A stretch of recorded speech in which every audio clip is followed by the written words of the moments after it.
Hi hello friends, എല്ലാ കൂട്ടുകാർക്കും നമ്മുടെ പുതിയൊരു റിവ്യൂയിലേക്ക് തന്നെ സ്വാഗതം കേട്ടോ. അങ്ങനെ കൈലാസും പ്രിയനും കൂടിയിട്ട് പാറുവിനെ അന്വേഷിച്ച് വീട്ടിലേക്ക് പോകുമ്പോൾ ലക്ഷ്മി പറയുന്നുണ്ട്, പാറു നമ്മുടെ അച്ഛന്റെ കൂടെ പുറത്തേക്ക് പോയതാണ്, അവര് സംസാരിക്കുന്നതിലും കേട്ടോ ചോദിക്കുമ്പോ പറയുന്നുണ്ടില്ല, അവരെന്തോ പാമ്പിന്റെ ചിത്രമുള്ള ആളെന്നൊക്കെ ഇങ്ങനെ പറയുന്നുണ്ടായിരുന്നു പറയുമ്പോ കൈലാസും അതുപോലെ തന്നെ പ്രിയനും പറയണ്ട. അപ്പൊ അത് തന്നെയാ കാര്യം, അവർക്ക് എന്തൊരു ക്ലൂ കിട്ടിയിട്ടായിരിക്കും ഇവിടുന്ന് പോയിട്ടുണ്ടാവാന്ന് പറഞ്ഞിട്ട് അവരന്വേഷിച്ച് നേരെ പോണത് നമ്മുടെ ഇവളുടെ മുത്തശ്ശന്റെ അടുത്തേക്കാണ് പ്രിയനും കൈലാസും കൂടി പോകുന്നു കേട്ടോ.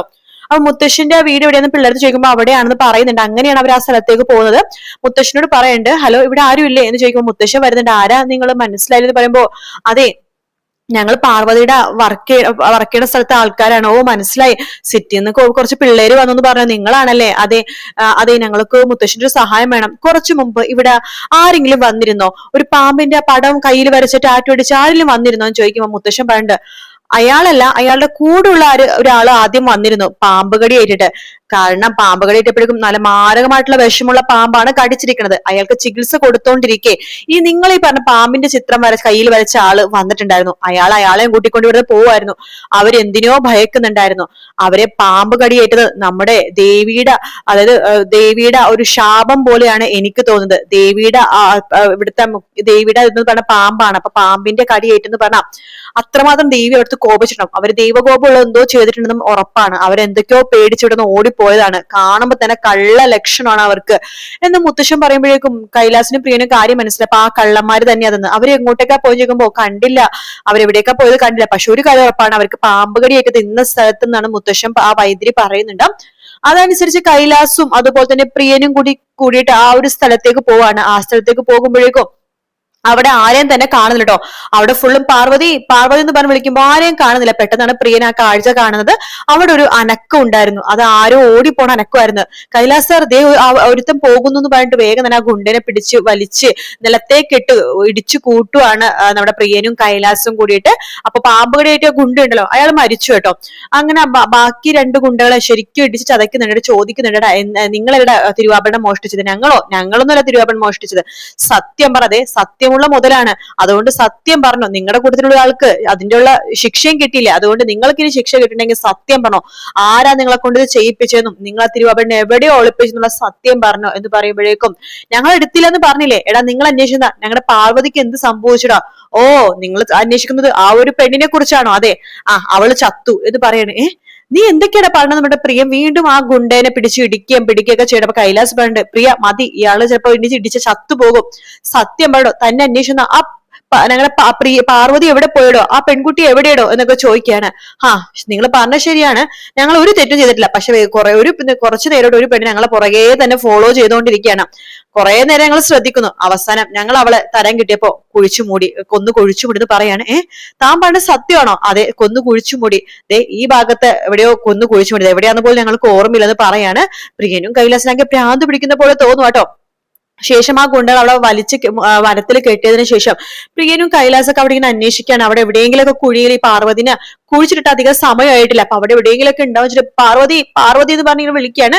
പക്ഷെ എവിടെ ഒരു അനക്കവും കാണുന്നില്ല. അവിടെ എല്ലാ സ്ഥലവും ഒരുപോലെ തന്നെയാണ് കിടക്കണത്. അപ്പൊ പാർവതിനെ എവിടെയാ കുഴിച്ചിട്ടെന്ന് പ്രിയനും കൈലാസിനും മനസ്സിലാവുന്നുണ്ട് കേട്ടോ. ഇവര് കുറെ പ്രാവശ്യം അങ്ങോട്ടും ഇങ്ങോട്ടൊക്കെ തരുന്നുണ്ട്. സാർ ഞങ്ങൾ ഇനിയിപ്പോ എന്താ സാർ നമ്മൾ ചെയ്യാ എന്ന് പ്രിയൻ ചോദിക്കുമ്പോൾ കൈലാസ് പറഞ്ഞു, എനിക്കും അറിയില്ല പ്രിയ, നമ്മൾ ഈ സ്ഥലത്ത് എവിടെ കുഴിച്ച് തോണ്ടാനായിട്ടാണ്, സമയം പോയിക്കൊണ്ടിരിക്കുകയാണ്, ശ്വാസം കിട്ടാതെ അവൾ എത്ര നേരം അതിനുള്ളിൽ കിടക്കും? ഒരു 10 മിനിറ്റ് മാക്സിമം ഒരാൾക്ക്, ആരോഗ്യമുള്ള ആൾക്ക് പിടിച്ചു നിൽക്കാൻ പറ്റുള്ളൂ. അതും ശ്വാസമില്ലാതൊക്കെ എനിക്ക് തോന്നുന്നില്ല അവൾക്ക് ഇനി അധികം നേരം പിടിച്ചു കെട്ടാതെ നിർത്താൻ പറ്റുന്നത്. എത്രയും പെട്ടെന്ന് അവളെ കണ്ടുപിടിച്ച് ഹോസ്പിറ്റലിൽ എത്തിക്കുകയാണ് വേണ്ടത് എന്ന് പറയാണ്. അതിന് നമ്മളിപ്പോ എന്താ സെർച്ച് ചെയ്യാം, നമുക്ക് ഇവിടേക്ക് ഒന്ന് നോക്കാം എന്ന് പറയാണ്. അങ്ങനെ പ്രിയനും കൈലാസും കൂടി അവിടെ ഫുള്ളും ഇങ്ങനെ അരിച്ചു വെറുക്കുമ്പോഴേക്കും കുറച്ച് അപ്പുറത്തെ ആയിട്ട് എന്തോ ഒരു മണ്ണ്, അതായത് ആ സ്ഥലത്ത് മാത്രം ചെറിയൊരു മണ്ണിന് ഇച്ചിരി വ്യത്യാസം പോലെ, അതായത് അടിയിലെ മണ്ണ് കുഴിച്ചെടുക്കുമ്പോഴേക്കും മോളിയത്തെ മണ്ണ് താഴ്ത്തു പോവും, അടിയത്തെ മണ്ണ് പൊക്കത്തേക്ക് വരികയും ചെയ്യില്ല. അപ്പൊ ആ ഒരു കളർ വ്യത്യാസം പ്രിയനും കൈലാസും കാണുന്നുണ്ട്. സർ അത് നോക്കിയെന്ന് പറഞ്ഞ് പ്രിയൻ കാണിക്കാണ്.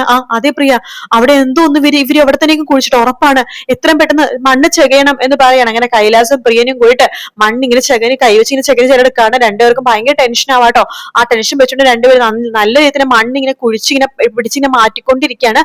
അധികം ആഴത്തിലേക്ക് അവർ കയറ്റി വെച്ചിട്ടില്ല. അതുകൊണ്ട് തന്നെ കുറച്ച് കഴിയുമ്പോഴത്തേക്കും പാർവതിയുടെ സാരി കാണുന്നുണ്ട്. അയ്യോ കൈലാസ്, ദേ പാറുവിന്റെ ഹൗസ് സാരി എന്ന് പറയണം. അയ്യോ ഈശ്വര, പെട്ടെന്ന് കുഴിക്ക് പ്രിയ എന്ന് പറയുന്നുണ്ടെങ്കിൽ രണ്ടുപേരും കുഴിച്ച് നോക്കുവാണ്. അപ്പോഴാണ് അവർ ഞെട്ടിക്കുന്ന ആ കാഴ്ച കാണാൻ നോക്കുമ്പോ പാർവതി മണ്ണിന്റെ അടിയിൽ ഇങ്ങനെ പെട്ട് കിടക്കാട്ടോ, മരിച്ച പോലെ തന്നെ കിടക്കാണ്. അത് കാണുമ്പോഴേക്കും കൈലാസം പ്രിയൻ ആകെ ഷോക്കായി പോവാണ്. പ്രിയൻ സാറെ പൊക്കി എടുക്കുന്നു പറയുന്നുണ്ട്. കൈലാസ് ഒരു കയ്യിലും പ്രിയൻ ഒരു കയ്യിലും പൊക്കുന്നുണ്ട്. പൊക്കുമ്പോഴേക്കും പാർവതിക്ക് ഒരു അനക്കവും ഇല്ലട്ടോ.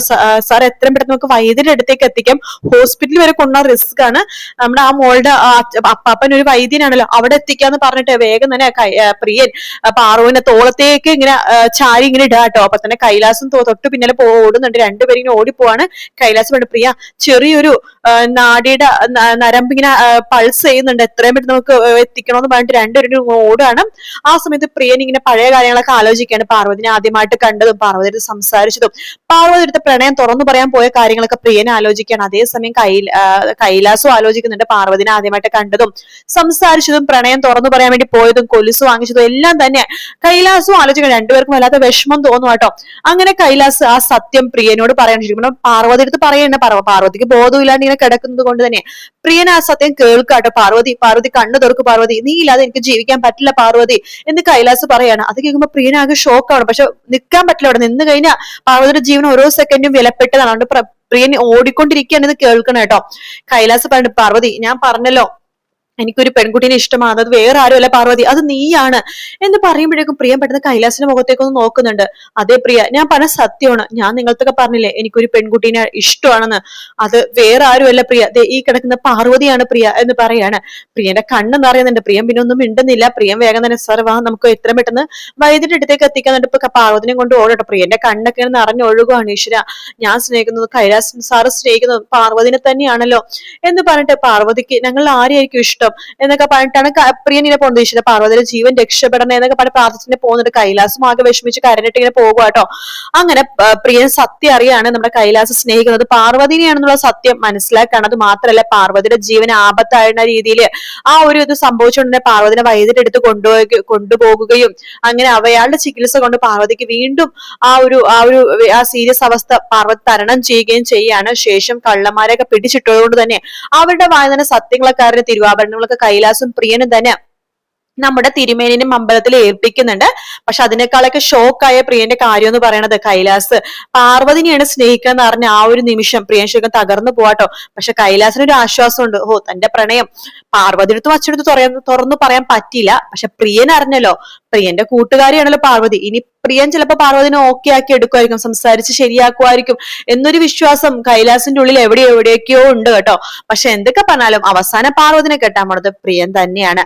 മുക്തിനെ കല്യാണം കഴിക്കാൻ പോണത് കൈലാസാണ്. അപ്പൊ എന്തായാലും ഇന്നത്തെ എപ്പിസോഡ് വല്ലാത്തൊരു ടേണിംഗ് പോയിന്റിന്റെ ഒരു എപ്പിസോഡാണ്. നല്ലൊരു എന്താ പറയുക, എല്ലാ ഭാഗങ്ങളും ഒത്തുചേർന്നതും അതുപോലെ തന്നെ പ്രണയം തുറന്നു പറയണതും പാർവതിയുടെ ജീവൻ ആപത്താവണതും വലിയൊരു മാറ്റം തന്നെ വരുന്ന ഒരു എപ്പിസോഡാണ് ഇന്നത്തെ എപ്പിസോഡ്. വീഡിയോ ഇഷ്ടപ്പെടുകയാണെങ്കിൽ ലൈക്ക് ചെയ്യാനും സബ്സ്ക്രൈബ് ചെയ്യാനും കമന്റ് ചെയ്യാനും മറക്കല്ലേ. മറ്റൊരു വീഡിയോ കാണാം friends. Take care. Bye bye.